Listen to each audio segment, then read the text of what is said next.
Welcome to the Stay Ready Real Estate Podcast, where we stay ready so you don't have to get ready. I'm Emeka, your host, and this podcast is all about real estate, investing in real estate. I invest in multifamily, and I'm here to show you that regular people can invest in real estate. You don't need to have billions or millions. It's regular people like you and I who can invest in real estate today. So on this podcast, you'll hear from myself, as well as I'll bring different real estate professionals on from around the world to talk about their investing journey, strategies, market insights, or how they got into real estate so you can get started today as well. Stay ready, my friends. Hope you enjoy. What's going on, family? It's your boy, Emeka, and today we're going to talk about risk, right? And one of the most common things I hear in real estate and from newbies or people who've been thinking about it for a while is it's risky, right? They're scared because they're afraid they're gonna lose all their money. They're afraid they're gonna have people call them at 2 a.m. in the morning for a plumbing issue. And here's what I have to say: real estate's really not that risky as you think, as well as anything that is not risky has low rewards. High risk, high reward, low risk, low reward. And I'm telling you that it's not that risky. So does that mean it's low reward? Absolutely not. What I am saying is I say there's more risk into not going after real estate, not chasing a dream, not chasing a goal, right? Because if you hold back on the things that you're capable of because of a risk, then you're not going to get anything done. Those who are successful in life took risk along the way, and that's never going to change. Think about all the most successful people you can think of, the popular people, the entertainers, the doctors. There was risks that they took to get where they are.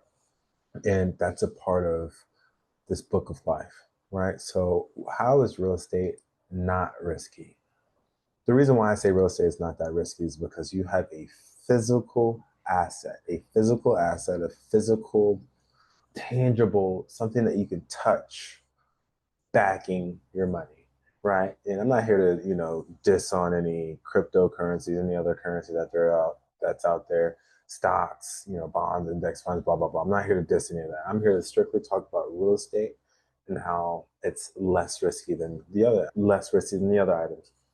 So number one, it's physical, right? So your money is on and in a property.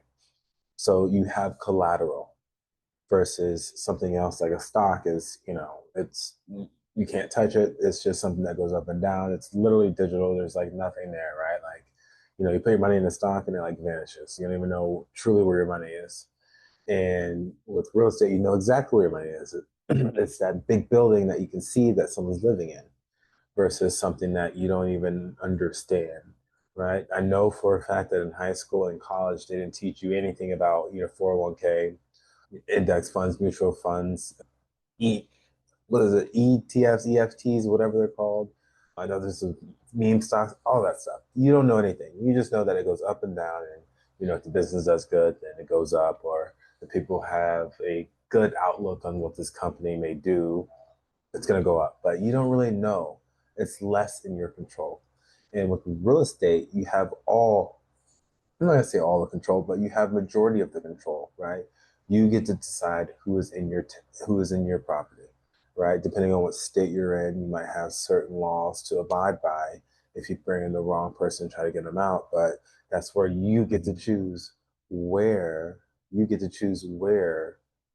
you invest, right? Versus if you go in the stock market or crypto, right? And there's crypto is doing well right now, but you still have no idea. It's so volatile. And right now, real estate is not the sexiest place to be in just because there's high inventory, there's higher interest rates.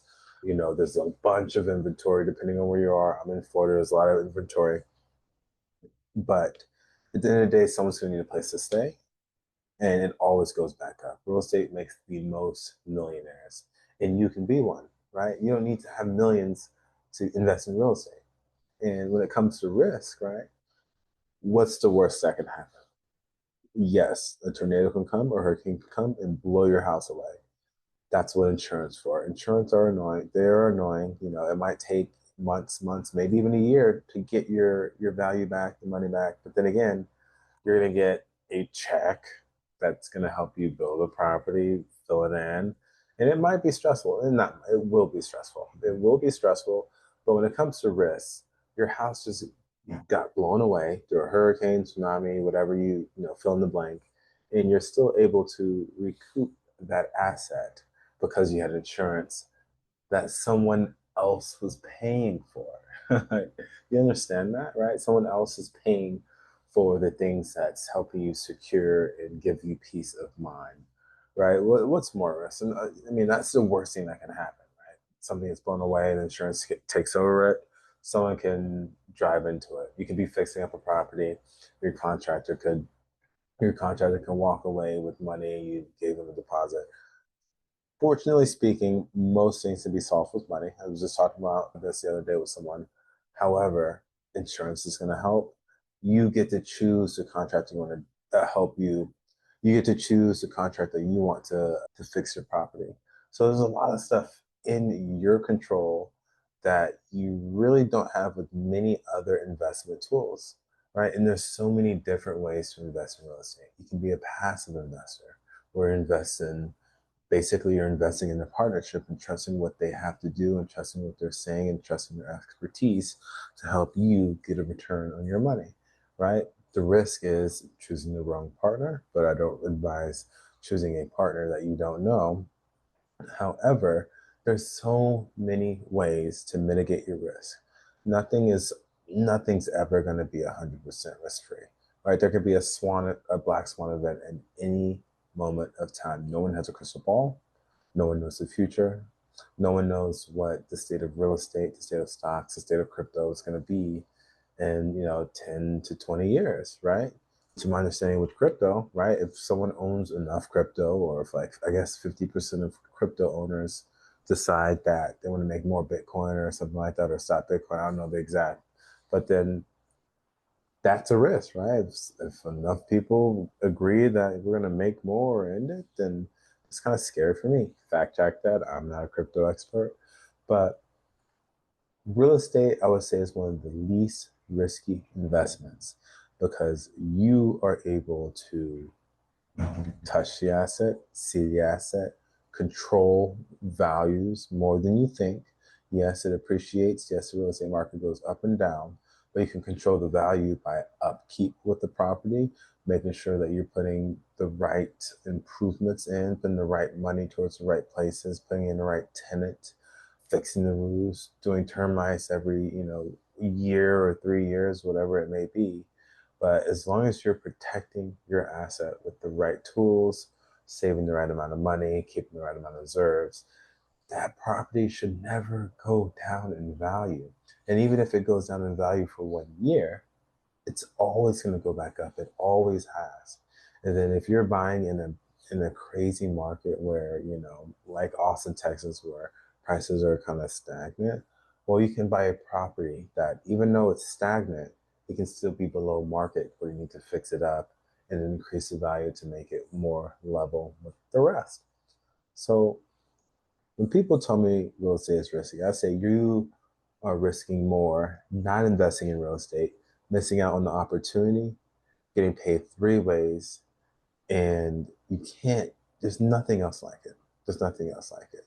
Maybe, I don't know, there's nothing else like it. So you need to just jump on board, invest in real estate, reach out to me, reach out to someone you know who does it, and just ask a million questions and then jump right in with 2 feet, take action. No one is going to stop you but you. There is no excuses that you can tell me.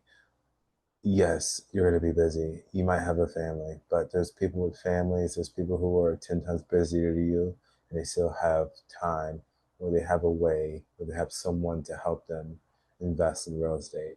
And stop saying it's risky. You don't want to get calls at 2 a.m., hire a property manager.